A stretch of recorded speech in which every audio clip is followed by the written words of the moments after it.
Praveen Damodar channel వీక్షకులకు స్వాగతం. ఈ పరాభవనామ సంవత్సరం వృశ్చిక రాశి వారికి సాధారణం కాదండి. జీవితాన్ని మలుపు తిప్పే సంవత్సరం కావచ్చు. ఇప్పటి వరకు ఎదురైన ఆర్థిక సమస్యలు, ఆరోగ్య ఇబ్బందులు, మనసులోని ఆందోళన ఇవన్నీ ఇప్పుడు నెమ్మదిగా తగ్గిపోతూ కొత్త అవకాశాలు మీ ముందుకు వచ్చే సూచనలు దండిగా కనిపిస్తున్నాయి. ఈ రాశి వారికి ప్రత్యేకంగా కుజుడు, గురుడు యొక్క స్థితిగతులు అంటే గ్రహాల స్థితి మార్పు వల్ల ఈ రాశి వారికి రాజయోగాలు, ధనయోగాలు ఏర్పడే సూచనలు కనిపిస్తున్నాయి. కానీ సంవత్సరం మొత్తం ఒకేలా ఉండదండి. కొన్ని నెలలు జాగ్రత్తగా ఉండాలి, మరి కొన్ని నెలలు అదృష్టం మీ చేతుల్లో ఉంటుందండి, మీ వైపు తిరుగుతుంది కూడా. ఇప్పుడు మనం రాబోయే సంవత్సరం ఏప్రిల్ వరకు వృశ్చిక రాశి వారికి జరిగే అన్ని ముఖ్యమైన మార్పులు, లాభాలు, జాగ్రత్తలు వివరంగా తెలుసుకుందామండి. ఈ వీడియో కనుక మీకు నచ్చినట్లయితే ఖచ్చితంగా ఒక లైక్ చేయండి. సబ్స్క్రైబ్ చేసుకున్నటువంటి వారు సబ్స్క్రైబ్ చేసుకోండి. మరెన్నో జ్యోతిష్య విషయాలు మీరు తెలుసుకునే అవకాశం ఉంటుంది. ఈ సంవత్సరం మొత్తం వృశ్చిక రాశి వారికి చాలా వరకు హ్యాపీగా సాగిపోయే అవకాశం ఉందండి. రాస్యాధిపతి అయినటువంటి కుజుడు అనుకూలంగా ఉండటం చేత మంచి రాజయోగాలు, ధనయోగాలు పట్టే అవకాశాలే ఎక్కువగా కనిపిస్తున్నాయి. ఏది పట్టుకున్నా విజయవంతంగా పూర్తి చేయగలుగుతారు. ఏ పనిలో అయినా మీకు తిరుగుండదండి. అలాగే జీవితంలో ముందుకు వెళ్ళే దిశలో మంచి మార్పులు కనిపిస్తాయి. అనుకోకుండానే ఇతరుల సహాయాన్ని కూడా మీరు పొందగలుగుతారు. అలాగే ఈ సంవత్సరం గ్రహస్థితులను గమనిస్తే, అంటే వాటి యొక్క సంచార ప్రభావం ఈ రాశిపై ఏ విధంగా ఉందో గమనిస్తే, బృహస్పతి అదేనండి గురుగ్రహం 2026 జూన్ 1 వరకు అష్టమ స్థానంలో సువర్ణమూర్తిగా సంచరిస్తాడండి. ఈ సంచార ప్రభావం వలన ఈ రాశి వారికి దీర్ఘాయుష్యు అలాగే ధనలాభాన్ని ఇస్తాడు. జూన్ 2 నుంచి భాగ్యస్థానంలోకి ప్రవేశించి రజతమూర్తిగా సౌభాగ్యాన్ని పెంచుతాడు. మీకు ఉత్తమ స్థితిని ఇస్తాడు, మంచి ఐశ్వర్యాన్ని ఇస్తాడు, ఎనలేని ఖ్యాతిని తెచ్చిస్తాడు. అలాగే రాహుకేతువులు డిసెంబర్ 5 వరకు సామాన్య ఫలితాలను మాత్రమే ఇస్తారండి. తర్వాత డిసెంబర్ 6 నుంచి మరింత సాధారణ ఫలితాలు మాత్రమే ఈ రాహుకేతువులు ఇస్తారండి. సంవత్సర ప్రారంభంలో గురువు అష్టమ స్థానంలో సంచరించడం వల్ల మీ యొక్క ఆరోగ్యంపై కొంత జాగ్రత్త అయితే అవసరమండి. చాలా వరకు తల నరాలు, అలాగే మెడ యొక్క ఎముకలు, ఉదర సంబంధిత సమస్యలు తెచ్చుకునే అవకాశాలు ఉంటుందండి. ఈ విషయాల్లో కాస్త జాగ్రత్తగా ఉండాలి. ఏదైనా ఇబ్బంది అనిపిస్తే కూడా వెంటనే వైద్య సహాయం అయితే తీసుకోవాలి. కానీ మంచి విషయం ఏంటంటే ఆర్థికంగా అనుకోని లాభాలు, ఆకస్మిక లాభాలు, మనం ఊహించని లాభాలు కనిపించే అవకాశం ఉంటుందండి. ధనలాభం అయితే విపరీతంగా ఉంటుంది. జీవితంలో ఆపదలు, కష్టాలు, విపరీతమైన దుఃఖాలు తగ్గిపోతూ సుఖ సౌఖ్యాలు అమాంతం పెరుగుతుందండి. ఇందులో అయితే ఏ సందేహం లేదు. అలాగే ఈ సంవత్సరం ఆదాయ వ్యయాల విషయానికి వస్తే ఆదాయం 11, వ్యయం 5గా ఉందండి. రాజపూజ్యం 2, అవమానం 6గా ఉంటుంది వీరికి. విద్యార్థులకైతే ఈ పరాభవనామ సంవత్సరం మంచి సంవత్సరం అండి.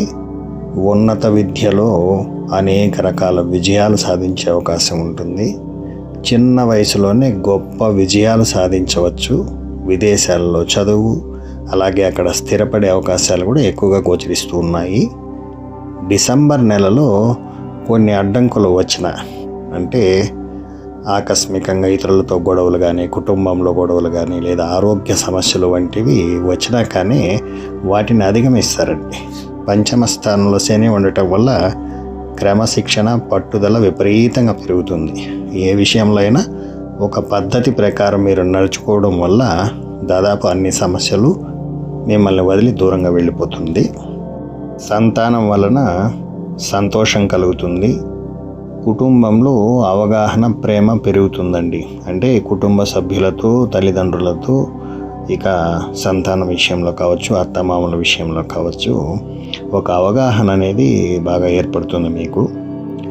తల్లి యొక్క ఆరోగ్యం చాలా వరకు మెరుగుపడుతుంది. తోబుట్టువులకు కూడా శుభ ఫలితాలు గోచరిస్తూ ఉన్నాయి. వారికి కూడా మంచి ఆదాయము, ఆదరణ లభిస్తుందండి. ఉద్యోగులకు ప్రమోషన్లు, గౌరవం పెరుగుతుంది. మీరు చేస్తున్నటువంటి ఉద్యోగంలో మీకు ఖచ్చితంగా గుర్తింపు అనేది అయితే లభిస్తుందండి. అధికారుల సహాయం లభిస్తుంది. పెద్దలతో మీరు అన్యోన్యతను పొందుతారు. చాలా వరకు వారి నుంచి మీరు ఆశించిన లాభాలను ఖచ్చితంగా పొందే అవకాశం అయితే వస్తూ ఉంది. చిరు వ్యాపారులకు, మధ్యస్థ వ్యాపారులకు మీ యొక్క వ్యాపారాన్ని విస్తరింపజేసుకునేటువంటి అవకాశం కూడా మీకు అందుబాటులో ఉంటుంది. వ్యవసాయ రంగంలో ఉన్నటువంటి వారు, యాంత్రిక రంగంలో ఉన్నటువంటి వారు, రియల్ ఎస్టేట్ రంగాల్లో పనిచేసేటువంటి వారు కావచ్చు, లేదా రియల్ ఎస్టేట్ను అభివృద్ధి చేసేటువంటి వారు కావచ్చు, వీరికి విపరీతమైన లాభాలు అయితే ఉంటుంది ఈ సంవత్సరం. మీరు అనుకున్న దానికన్నా కూడా 4 రెట్ల ఆదాయంతో చాలా వరకు అదృష్ట జాతకం అన్నట్టుగా ఉంటుందండి. స్వతంత్ర వృత్తుల వారికి గౌరవం పెరుగుతుందండి. అంటే స్వయం వృత్తి ఏదైతే చేస్తూ ఉంటారో అటువంటి వారందరికీ కూడా మంచి గుర్తింపు, సమాజంలో గౌరవం పెరుగుతుంది. ఉద్యోగం కోసం వెతికేటువంటి వారు, అంటే చాలా కాలంగా ఉద్యోగం లేకుండా ఉద్యోగం కోసం వెతికేటువంటి వారికి కూడా డిసెంబర్ తర్వాత మంచి అవకాశాలు మిమ్మల్ని వెతుక్కుంటూ వస్తుందండి. అంత అద్భుతంగా ఉంటుంది ఈ సంవత్సరం డిసెంబర్ నుంచి. అలాగే స్టాక్ మార్కెట్ పెట్టుబడుల విషయంలో లేదా ఆన్లైన్ వ్యాపారం చేసేటువంటి వారు, ఏదైనా మ్యూచువల్ ఫండ్స్లో పెట్టుబడి పెట్టాల్సినటువంటి వారు కాస్త జాగ్రత్తగా వ్యవహరించాలంటే జాగ్రత్త తీసుకోవాల్సిన అవసరం ఉంటుంది. అలాగే అంటువ్యాధులు, చర్మ సమస్యలు వచ్చేటువంటి అవకాశాలు కూడా గోచరిస్తుంది ఈ సంవత్సరంలో. కాబట్టి మీ చర్మాన్ని కాపాడుకోవడానికి ఏదైనా మార్గాన్ని ఎంచుకోండి. ఆరోగ్యంపై మరింత శ్రద్ధ పెట్టాల్సినటువంటి సంవత్సరం కూడా అండి. మొత్తంగా చూస్తే ఈ వృశ్చిక రాశి వారికి ఈ సంవత్సరం చాలా వరకు అదృష్టాన్ని ఇచ్చేటువంటి మంచి అవకాశాలు తీసుకురాబోతుందని చెప్పుకోవచ్చు. ఆర్థిక విషయంలో కావచ్చు, ఉద్యోగ విషయంలో కావచ్చు, అలాగే స్వయం వృత్తులు, రాజకీయాలు, రియల్ ఎస్టేట్లు, ఇంకా బంగారం వ్యాపారం చేసేటువంటి వారు, పోలీస్ రంగంలో ఉన్నటువంటి వారు, ఉద్యోగస్తులు అంటే ఐటీ ఫీల్డ్లో ఉన్నటువంటి ఉద్యోగస్తులకు కూడా ప్రమోషన్లు వగైరాలు, మీ జీతాల పెరుగుదల వంటివన్నీ కూడా అద్భుతంగా ఉన్నాయి. ఏది ఏమైనప్పటికీ లాభాల పంట పండుతుందండి వృశ్చిక రాశి వారికి. దాదాపుగా 78% అదృష్టాన్ని ఇచ్చే సమయంగా గోచరిస్తూ ఉంది. మరి ఆ అదృష్టాన్ని పొందాలి అంటే మీరు కూడా ముందుకు నడవాలండి. 78% అదృష్టం ఉంది కదా, ఇంకా మరెందుకు కూర్చొని ఉంటే అన్నీ జరిగిపోతుందంటే అలా కాదు. కొన్ని చిన్న చిన్న అడ్డంకులు ఉన్నా కేవలం మీ కృషి పట్టుదలతో మాత్రమే వాటిని అధిగమించగలుగుతారు. అలాగే ఆ అదృష్టాన్ని అందుకోగలుగుతారు.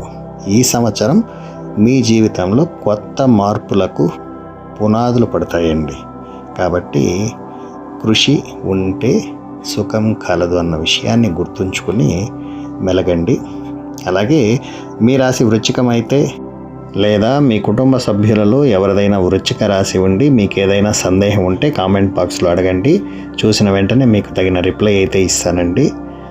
మరిన్ని జ్యోతిష్య విషయాలు మీ ముందుకు తేవడానికి చాలా వరకు ప్రయత్నిస్తూనే ఉంటాను.